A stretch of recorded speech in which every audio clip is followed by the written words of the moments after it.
रात के लगभग 1 बजे का समय था। सन्नाटा इतना गहरा था कि किसी के सांस लेने की आवाज भी दूर तक सुनाई दे सकती थी। चौराहे की तरफ एक परछाई बढ़ रही थी। काले कपड़े पहनी एक औरत, जिसने अपना चेहरा पूरी तरह से कपड़े से ढका हुआ था। उसके हाथों में एक काले रंग की पोटली थी। चौराहे पर पहुंचकर वो रुक गई। उसने अपनी पोटली खोली और उसमें से कुछ भयानक सामग्रियां निकाली। एक नींबू जिस पर अनगिनत पेंस चुभाई गई थी, एक लाल साड़ी का टुकड़ा और सुहागन का श्रृंगार। उसने वहां एक दिया जलाया। दिया ठंडी और तेज हवा के बावजूद बुझ नहीं रहा था। वो चौराहे की अंधेरी गलियों में पूरी तरह जल रहा था। तभी कुछ दूर से शोर सुनाई दिया। 4 दोस्त शायद किसी पार्टी से वापस आ रहे थे। उस पोटली को वहीं चौराहे पर छोड़कर वो औरत उल्टे कदमों से वहां से बहुत तेजी से निकल गई।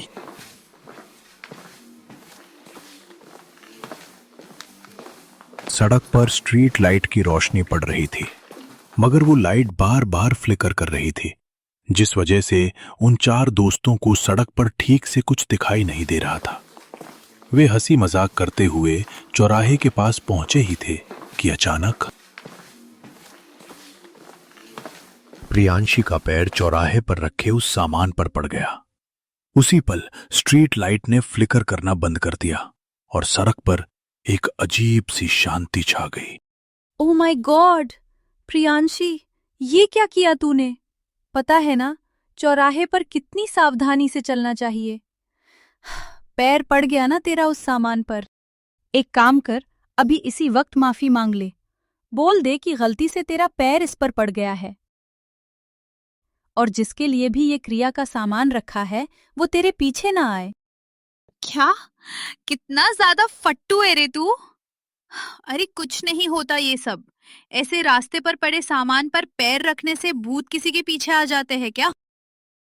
अरे इसे तू क्या बोल रही है? इसे तो हर चीज से डर लगता है। पता है ना, उस दिन किले में हम लोगों की परछाई से ही ये डर गई थी। देखो, वो बात अलग है, लेकिन तुम्हारा पैर चौराहे पर पड़ा है। इसे मजाक मत समझो और माफी मांग लो, वरना क्या? बेवकूफ कहेंगी। खुद तो इतना डरती है, हमारा भी दिमाग खराब कर देती है। नहीं मांग रही मैं माफी। जा, जिस भूत को जो करना है वो कर ले। प्रियांशी का अहंकार उसके सिर चढ़कर बोल रहा था। उसने आयुषी की चेतावनी को पूरी तरह से दरकिनार कर दिया। इसी सामान पर पैर पड़ा था ना मेरा, अब देख मैं क्या करती हूँ। प्रियांशी ने चौराहे पर रखे सामान का मजाक उड़ाते हुए उसे जोर से ठोकर मारी और ठहाके लगाती हुई आगे बढ़ गई। आयुषी को छोड़कर बाकी दोस्त उसे बस एक मजाक समझ रहे थे। आयुषी तो बुदबुदाते हुए और भगवान का नाम लेते हुए तेजी से आगे निकल गई, लेकिन प्रियांशी नहीं जानती थी कि उसने अपने लिए कितनी बड़ी मुसीबत मोल ले ली है। कुछ देर बाद वे सब अपने अपने घर पहुंच गए। प्रियांशी ने अपने कमरे का दरवाजा बंद किया, कपड़े बदले और बिस्तर पर जाकर लेट गई। उसने सोने के लिए जैसे ही अपनी आंखें बंद की, उसे कमरे में एक अजीब सी फुसफुसाहट महसूस हुई। ऐसा लग रहा था मानो कोई कमरे के किसी कोने में बैठकर बहुत ही धीमी आवाज में सिसक सिसक कर रो रहा हो। ये कैसी आवाज आ रही थी अभी? लगता है मेरे कान बज रहे हैं। प्रियांशी की घबराहट बढ़ती जा रही थी। उसने सोचा कि यह सिर्फ उसका भ्रम है, इसलिए उसने करवट बदली और फिर से आंखें बंद कर ली। लेकिन इस बार सिसकियां और भी स्पष्ट और तेज थीं। प्रियांशी ने झटके से अपनी आंखें खोली और कमरे के हर कोने को बारीकी से देखा, लेकिन कमरा खाली था। उसका दिल जोर जोर से धड़क रहा था। उसने जैसे ही फिर से लेटने की कोशिश की, उसकी नजर छत वाले पंखे पर गई। पंखे पर लाल रंग की साड़ी पहनी एक औरत बैठी हुई थी, जिसका चेहरा बुरी तरह से जला हुआ था। उसकी आंखों में कोई पुतली नहीं थी, बस खालीपन और गुस्सा। वो प्रियांशी को बिना पलक झपकाए घूर रही थी। ये क्या है? क्या ये हकीकत है या कोई बुरा सपना? प्रियांशी ने डर के मारे अपनी आंखें झपकाईं। जैसे ही उसने आंखें खोली, पंखा खाली था। प्रियांशी ने राहत की सांस ली ही थी कि अगली ही पल जैसे ही उसने फिर से पलक झपकाई, वो भयानक साया पंखे से झपटकर सीधा उसके ऊपर आ गिरा।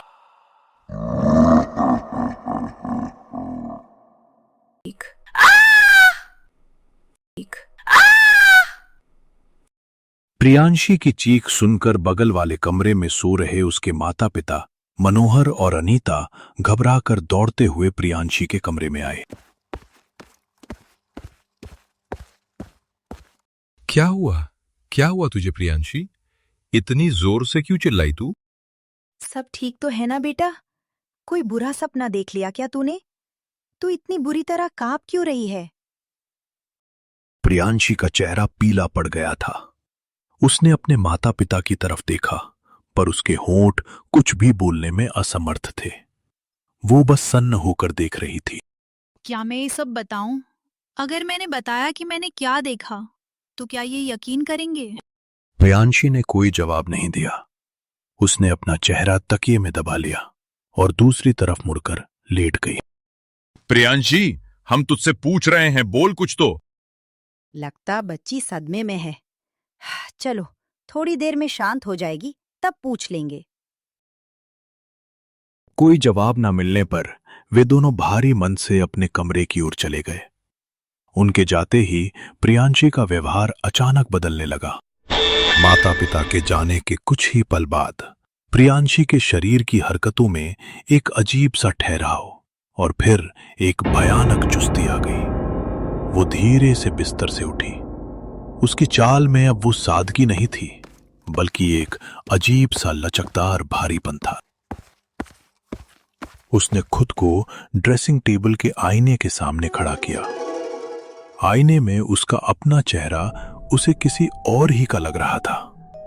उसने अपनी गर्दन को एक झटके से मोड़ा और आईने में देखते हुए एक बेहद भयानक अमानवीय मुस्कान बिखेर दी। अब खेल शुरू हुआ है। जोर जोर से हंसते हुए अचानक बेहोश होकर जमीन पर गिर पड़ी। उसके कमरे में फिर से सन्नाटा छा गया, लेकिन उस सन्नाटे में भी एक अनजानी मौजूदगी महसूस हो रही थी। अगली सुबह हुई, लेकिन घर में आम दिनों जैसी चहल पहल नहीं थी। सूरज की किरणें खिड़की से अंदर आ रही थी, मगर प्रियांशी के कमरे का दरवाजा बंद था। प्रियांशी, बेटा उठ जा, नाश्ते का टाइम हो गया है। आज कॉलेज नहीं जाना है क्या तुझे? मनोहर, सुनो, ये प्रियांशी दरवाजा क्यों नहीं खोल रही है? मैंने कितनी बार आवाज दी।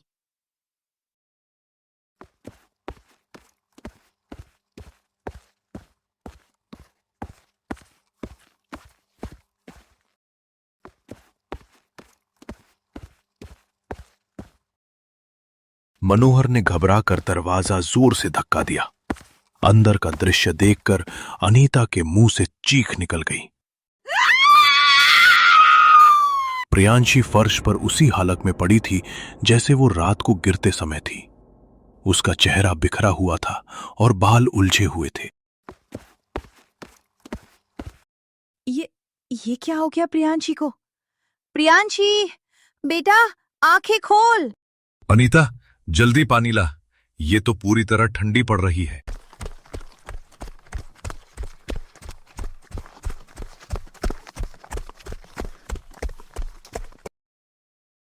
मनोहर ने उसके चेहरे पर पानी के छींटे मारे।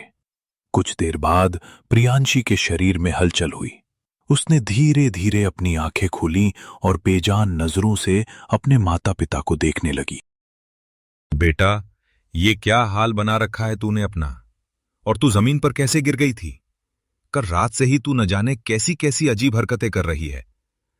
कल कुछ हुआ था क्या जो तू हमें बता नहीं रही? प्रियांशी ने अपनी मां की तरफ देखा, लेकिन उसकी आंखों में कोई भाव नहीं था। वो बस एकटक अपनी मां को घूरती रही। कोई जवाब नहीं मिला। अनीता ने धीरे से प्रियांशी का चेहरा साफ किया और उसके लिए नाश्ता लेकर आई।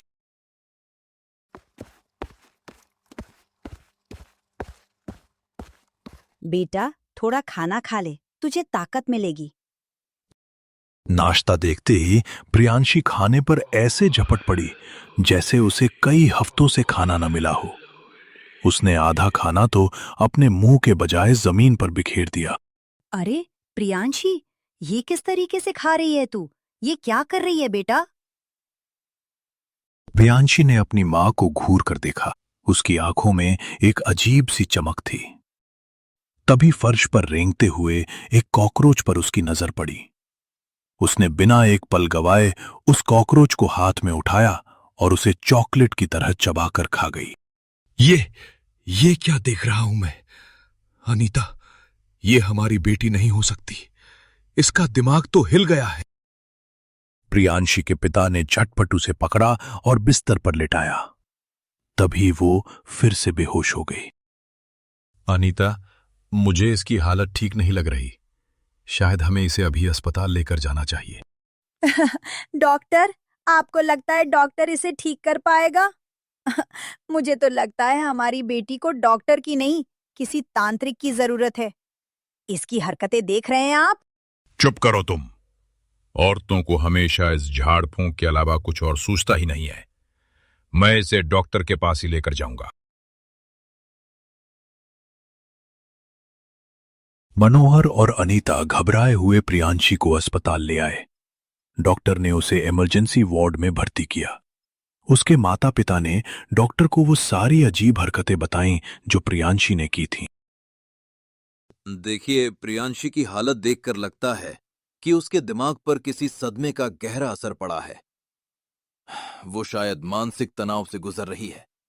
हम अभी उसका इलाज शुरू करते हैं। प्रियांशी को उसी वार्ड में रखा गया जहां एक और मरीज भी भर्ती थी, जिसकी हालत बेहद नाजुक थी।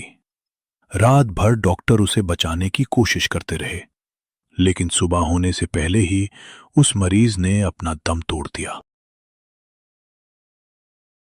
I am so sorry mister Anish.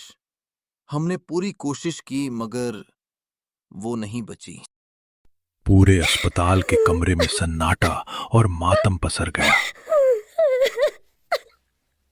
तभी प्रियांशी, जो अब तक अपने बिस्तर पर बेहोश पड़ी थी, अचानक ऐसे उठ बैठी जैसे किसी ने उसे भीतर से खींचकर खड़ा कर दिया हो।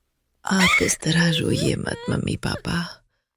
आप लोगों ने मुझे बचाने की बहुत कोशिश की, लेकिन मेरी जिंदगी बस इतनी ही लिखी थी। इसीलिए आप परेशान मत होइए। ये सब तू क्या बोल रही है बेटा? तू तो बेहोश थी। मनोहर की बात पूरी होने से पहले ही प्रियांशी का शरीर जोर जोर से तड़पने लगा और वो बिस्तर पर निढाल होकर गिर गई।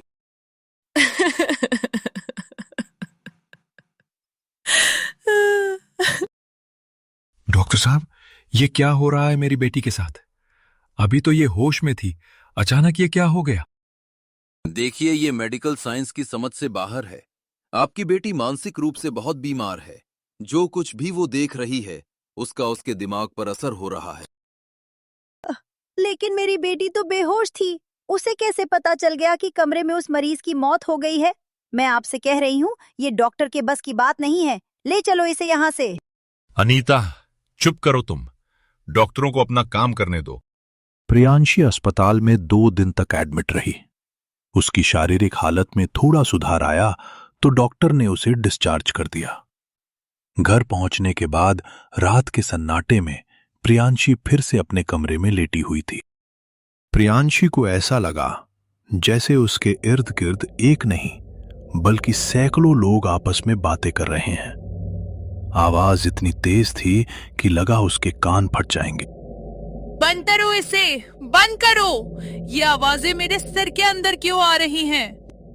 उसने अपनी नजर घुमाकर देखा। कमरा अब कमरा नहीं रहा था। वहां अनगिनत आत्माएं खड़ी थीं, जिनमें से कुछ के चेहरे वो पहचानती थी। वृंदा, वृंदा, तुम तो पिछले हफ्ते ही मर चुकी हो। तुम मुझे कैसे दिखाई दे रही हो? प्रियांशी जैसे जैसे डर के मारे पीछे हट रही थी, वो आत्माएं उसके और करीब आती जा रही थीं और फिर एक एक करके उन सब ने प्रियांशी के शरीर के भीतर प्रवेश करना शुरू कर दिया। प्रियांशी का शरीर अब उसका अपना नहीं रहा था। वो बिल्कुल भारी हो चुका था। उसकी आंखों में एक साथ कई चेहरों का अक्स दिखाई दे रहा था। वो अजीब अजीब और डरावनी आवाजों में कुछ बड़बड़ाने लगी।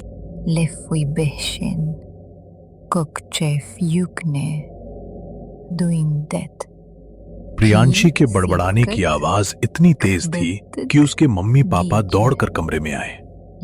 जो नजारा उन्होंने अपनी आंखों के सामने देखा, उसे देखकर उनके पैरों तले से जमीन खिसक गई। प्रियांशी का शरीर अजीब तरह से ऐंठ गया था। उसकी हड्डियां तक मुड़ चुकी थी। वो फर्श पर हाथ पैरों के बल किसी जानवर की तरह रेंग रही थी। मनोहर, मैंने बोला था ना कि हमारी बेटी को तांत्रिक बाबा की जरूरत है। अभी के अभी किसी को लेकर आइए, वरना इसकी हालत संभलने में नहीं आएगी।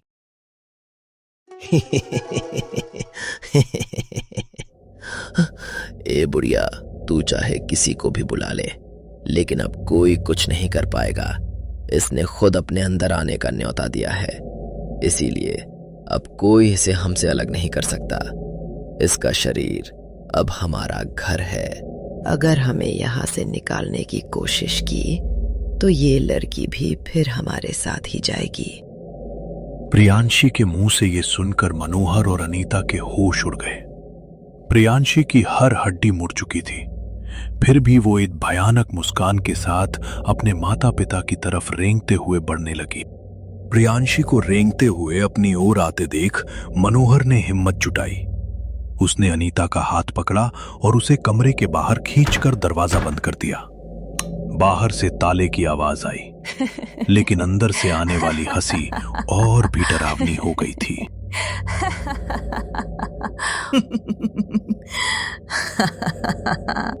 मुझे पहले ही तुम्हारी बात मान लेनी चाहिए थी। अगर तांत्रिक के पास पहले चले जाते तो प्रियांशी की ये हालत ना होती। रात भर मंदिर में दिए जलते रहे। अगली सुबह मनोहर सीधे शमशान पहुंचा। अघोरी बाबा के चरणों में गिरकर उसने पूरी दास्तान सुनाई। चिंता मत करो, कल ब्रह्म मुहूर्त में अघोरियों के साथ हम तुम्हारे घर पहुंचेंगे। तब तक यह रक्षा सूत्र प्रियांशी के कमरे के बाहर बांध देना। अगली सुबह ब्रह्म मुहूर्त में 52 अघोरियों ने घर के बीचों बीच अपना आसन जमाया। यज्ञ की अग्नि धधक उठी। जैसे ही मंत्रों की शक्ति कमरे के भीतर पहुंची, प्रियांशी की चीखें बाहर तक सुनाई देने लगी। जाओ, रक्षा सूत्र पहनो और इसे घसीटते हुए बाहर लाओ। मनोहर और अनीता ने कांपते हाथों से प्रियांशी को बाहर निकाला। 51 अघोरियों के महायज्ञ के मंत्रों से एक एक करके आत्माएं उसके शरीर से निकलने लगी। पूरे 5 घंटे के संघर्ष के बाद आखिरी आत्मा निकलते ही प्रियांशी फर्श पर निढाल होकर गिर पड़ी। अघोरी बाबा ने उसके शरीर का शुद्धिकरण किया और उस द्वार को हमेशा के लिए बंद कर दिया जो चौराहे की उस गलती से खुल गया था। प्रियांशी की जान तो बच गई, लेकिन वो घटना उसके जीवन पर एक गहरा निशान छोड़ गई। इसीलिए कहा जाता है, चौराहे पर रखी क्रिया सामग्री से हमेशा सावधान रहना चाहिए। हम नहीं जानते कि वो किस खतरनाक बला का हिस्सा है और आपका एक गलत कदम आपकी दुनिया बदल सकता है।